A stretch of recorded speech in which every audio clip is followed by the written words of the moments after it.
Welcome to Sightings. I'm Tim White. The defeat of communism in the former Soviet Union has had wide-ranging consequences. For our Sightings investigative team, it has meant unprecedented access to secret documents and exclusive interviews about one of the most controversial UFO sightings in history. In the first of a series of reports from inside Russia, our search for the truth about a mysterious place known as the M Triangle. The Republic of Russia is the heart of the new Commonwealth of Independent States that was once the Soviet Union.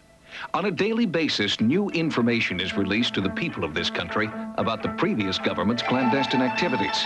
One of the most unlikely activities was a well-organized government effort to research UFO phenomena. And today, that activity is spoken about openly at the Russian Space Center, especially by those who have been close to the Russian space program, like former Colonel Marina Popovich. We are presently standing at the Cosmonaut Training Center of Russia. It is where all the cosmonauts are still trained, even today. Some of the training includes the proper protocol in cosmonauts dealing with UFOs. As a colonel, I used to be a terrible skeptic, but when I see the government programs dealing with UFOs, I can't ignore this evidence. I've seen photos pilots have taken of saucers attacking planes. We're also now aware of recurring landing sites. I have absolutely no doubt that UFOs exist. It is impossible that in a universe this large, that's expanding so quickly, with new stars and planets being formed, that we are a unique planet that sustains life.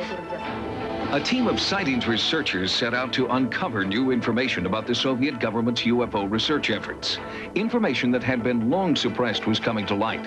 Even as our investigation began, a guard involved in a routine examination of our credentials was eager to tell us about his own UFO experiences. 1.5 years ago, I was standing guard here at Lenin's tomb in Red Square when I got a message over the radio. There was a UFO flying over Spassky Tower. Come quickly. When I arrived, I looked, but it had gone away. But there was definitely an object hovering above the tower for several minutes, one militiaman said. In the old days, we would be frightened to talk of such things. But today, there is an openness. In fact, there is even a TV show on now about such things. Once a week, Russians tune their televisions to UFO, Unannounced Visit, one of the most popular programs in the country. It deals with UFO mysteries, and its host is Alexander Myachekov, a respected journalist and ufologist. It was from Alexander that we received our first information about the one UFO story that has captured the imagination of all Russia for the past 3 years. We have a very interesting and mysterious area around the city of Perm. The incidents that happened in that area are hard to believe, so unbelievable that it is hard to compare that area to any other area of anomaly. That area is called M Triangle.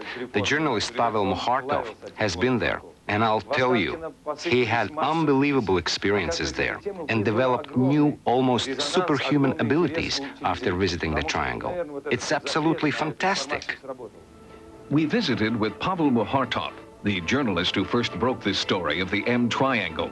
He's a man with no formal scientific training, but he believes he encountered mysterious forces in the M Triangle zone that gave him new abilities and knowledge, the knowledge that would eventually lead him to the Russian space program. I grew up a slight man. My health was never good. I was even kicked out of the Russian military because I was too frail. This one here is proof that he was discharged from the army for health reasons. After I was discharged from the military, I worked for a newspaper as a reporter. I started reading letters about the M Triangle zone. He found documents in the archives that one of the KGB agents started to write reports to his superiors that strange phenomena started to appear. There were many UFO sightings, sudden insanity, and dangerous levels of radiation. My editor sent me there to cover the story. Wild feelings came over me, strange photos were taken, and many in the group fell ill. These are the photos taken at night. That's what they saw during the night, flying and hovering above them.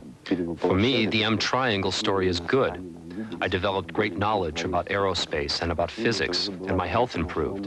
I quit the newspaper and was immediately accepted into the Soviet space program. The M Triangle changed my life. I am no longer slight. Now, I am a cosmonaut. The M Triangle is an area considered to be a hotbed of UFO activity. It is located in a remote area 600 miles east of Moscow in the Ural Mountains.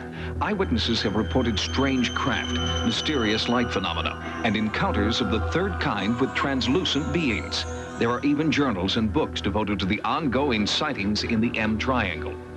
When Muhartov first wrote about it, I was skeptical. It was too obvious that everyone who lived in the area saw all this extraterrestrial activity. Many suggest that the area is high in mercury deposits, and this is causing hallucinations. But could it be, to the extent that people are seeing signs and letters in the sky? There must be something there. Before our own sightings investigation at the M Triangle, we stopped at the Commonwealth Ufological Center, a government agency on the outskirts of Moscow dedicated to UFO research. Each day we process 15 to 20 UFO reports at our offices, including those from the M Triangle. We know of the dangers of this zone and that science has not been able to establish the truth about UFOs in the zone. But that doesn't rule out the health hazards. My advice to you is to get in and get out of that dangerous zone. It's just not safe. Working in Russia was made more difficult by the lack of provisions we found available. This is a typical grocery store in Russia during business hours, a grim reminder of the upheaval still going on in the new republics. There may be a free market now, but red cabbage is still too expensive for most shoppers. The harsh conditions bear silent witness to the character of the Russian people who endure this hardship on a daily basis.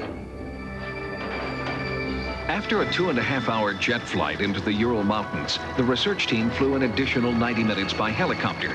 We agreed to comply with the government's request that we remain in the M Triangle for 24 hours only. The government warned us of dangers there. People who had reportedly gone mad, lost their eyesight, or disappeared completely. We first landed in a small village just outside the M Triangle to see if we could find eyewitnesses to the bizarre phenomena in the region. What we found was a village out of the 1890s with people who told stories right out of Star Wars. I was walking my grandmother home when we both saw a red flash coming from that zone. Lots of my friends have seen that too. Mysterious things that fly in the sky here are common. I don't even listen anymore to such old news. I've seen these saucers numerous times. To say that they are nonsense is nonsense. We know what we see. We found no one who had been adversely affected by the reported paranormal activity. We then proceeded on the final leg of our journey into the M Triangle, accompanied by Emil Bakurin, ufologist and author of the Russian bestseller, UFOs, Explanation of the Unexplained. I've written a book about the zone because there have been so many strange experiences here by believers and skeptics alike. Near our tent, one group saw translucent fireballs that chased them into the woods and burned them seriously. Only 17 meters from here, a glowing object stunned a research group. One of the men later committed suicide. We often see groups of UFOs fly past this field. Sometimes they disappear, sometimes they land and leave radiation. The UFOs sighted here have yet to be fully explained. The strange light phenomena, however, are thought to be the result of geomagnetic anomalies evident in the area, known to scientists as lightning balls. We've used very sensitive equipment that measures and reacts to electricity in a battery from as far as 100 meters.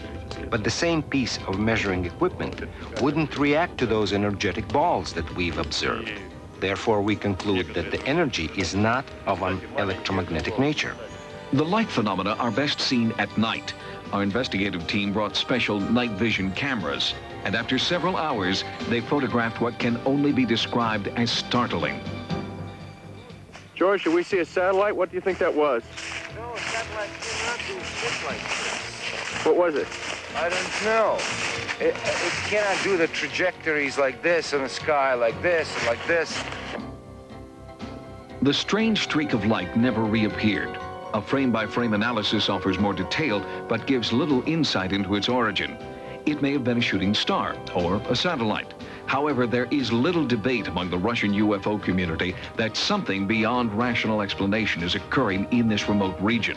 And there is no better proof than Pavel Muhartov, the man who claims he gained secret knowledge that transformed him from journalist to cosmonaut number 152 after visiting the M Triangle. Most of the people we talked with in Russia believe UFOs are operating in the M Triangle. However, off the record, a few scientists offered another possibility. They claim that the Soviet government has been secretly testing a new breed of weapons called psychotronic weapons that immobilize an enemy by creating realistic mass hallucinations. They suggest that eyewitnesses in the M Triangle may have actually seen something that wasn't really there, because they were unwitting participants in a top-secret military experiment.